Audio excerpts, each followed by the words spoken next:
அன்புடைய வணக்கம்.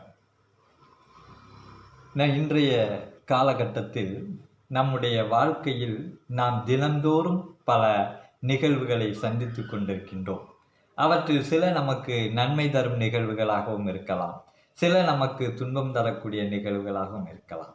இந்த நிகழ்வுகளை சந்திக்கும் போதெல்லாம் நம்முடைய மனம் பல்வேறு பிரச்சனைகளை எதிர்கொள்கிறது. இதற்கெல்லாம் என்ன காரணம் என்று சொன்னால், நம்மிடம் இல்லாத ஒரு குணம். அந்த குணத்தை பற்றி தான் நாம் இன்று சிந்திக்க இருக்கின்றோம்.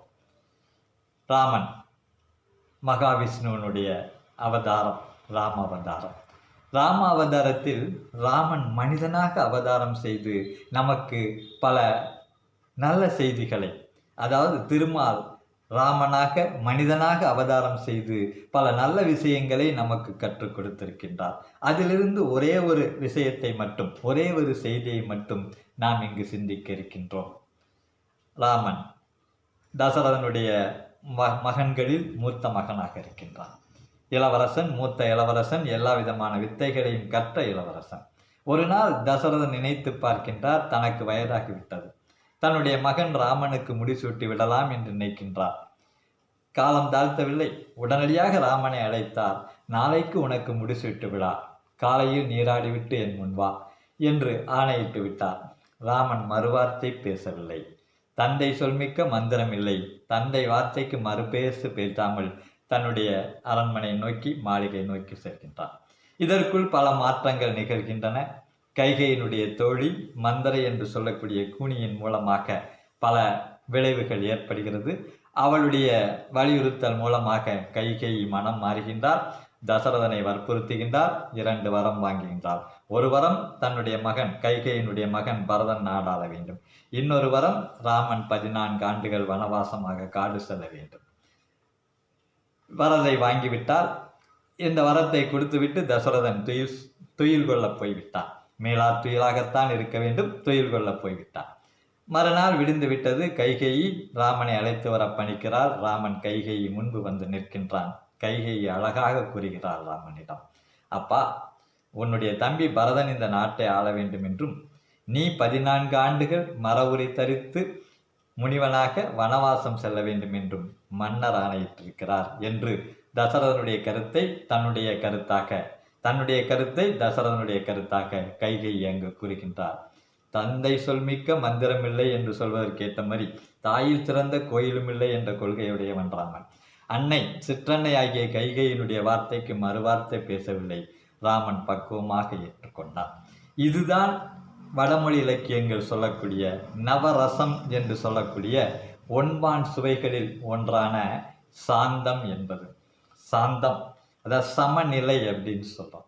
அதாவது பக்குவப்பட்ட மனநிலை. அதாவது இன்பம் வரும்போதும் மகிழ்ச்சி அடையவில்லை, துன்பம் வரும்போதும் சோர்ந்து போகவில்லை. அதாவது ராமனுக்கு முந்தைய நாள் இரவு தசரதன், நீ நாளைக்கு மன்னனாக முடிசூட்டப்பட வேண்டும், மன்னனாக உனக்கு முடிசூட்டு விழா என்று தசரதன் கூறும்போதும் ராமன் எந்த விதமான மகிழ்ச்சியையும் தன்னுடைய முகத்தில் காட்டவில்லை. இதே இடத்தில் நாம் இருந்திருந்தால் என்ன ஆரவாரம் பண்ணியிருப்போம், என்ன ஆர்ப்பாட்டம் பண்ணியிருப்போம், கொஞ்சம் சிந்தித்து பார்க்கலாம். மறுநாள் நிகழ்வுகள் மாறுகின்றது. கைகேயி வருகின்றார். நீ காட்டுக்கு செல்ல வேண்டும், மன்னருடைய ஆணை என்று சொல்கின்றார். அப்பொழுதும் ராமன் சோர்ந்து போகவில்லை, வருத்தப்படவில்லை. அதாவது கம்பருடைய வார்த்தைகளில் சொல்வது என்று சொன்னால், சித்திரத்தில் வரையப்பட்ட ஓவியம் மாறி அமைதியாக அதை அப்படியே ஏற்றுக்கொள்ளக்கூடிய பக்குவத்தில் ராமன் இருக்கின்றான். இதுதான் சாந்தம். இன்பம் வரும்போது ஆரவாரமும் கொள்ளவில்லை, ஆர்ப்பாட்டமும் பண்ணவில்லை, ஆனந்த கூத்தாடவும் இல்லை. துன்பம் வரும்போது சோர்ந்து போகவில்லை, மன வருத்தப்படவில்லை, எதிர்ப்பு காட்டவில்லை. 2ஐயும் பக்குவமாக ஏற்றுக்கொள்ளக்கூடிய மனநிலை தான் சாந்தம். வடமொழி இலக்கியம் நவரசம் என்று சொல்வதில் 9வது சுவையாக இருக்கக்கூடிய சாந்தம் சமநிலைன்னு சொல்வாங்க, நடுநிலைன்னு சொல்வாங்க. இதுதான் இன்று நம்முடைய வாழ்க்கைக்கு நமக்கு தேவையான ஒன்றாக இருக்கின்றது. இன்பம் வரும்போது ஆடவும் வேண்டாம், துன்பம் வரும்போது துவண்டு போகவும் வேண்டாம்.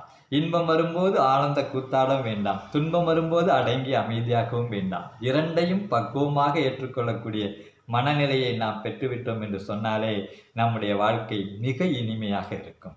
இதை நாம் வாழ்க்கையில் பின்பற்ற வேண்டும் என்பதற்குத்தான் சில இடங்களில் சொல்வார்கள், அவர் சாந்த சொரூபி, அவள் சாந்த சொரூபி அப்படின்னு. சாந்தம் அப்படின்னாலே அமைதி, பக்குவப்பட்ட மனநிலை. இன்பத்தையும் துன்பத்தையும் சமநிலையில் வைத்தோம், சம தூரத்தில் வைத்தோம் என்று சொன்னால் நம்முடைய வாழ்க்கை என்றும் இனிமையாகவே இருக்கும். நம்முடைய வாழ்க்கை பாதை ஒளி மிகுந்ததாக இருக்கும். நம்முடைய லட்சியங்கள் நம்மை வெற்றி பாதைக்கு அழைத்து செல்லும் என்பதால் இன்பத்தையும் துன்பத்தையும் சமதூரத்தில் வைப்போம். வாழ்க்கையை ஒளிமயமாக மாற்றுவோம். மீண்டும் சந்திப்போம். நன்றி.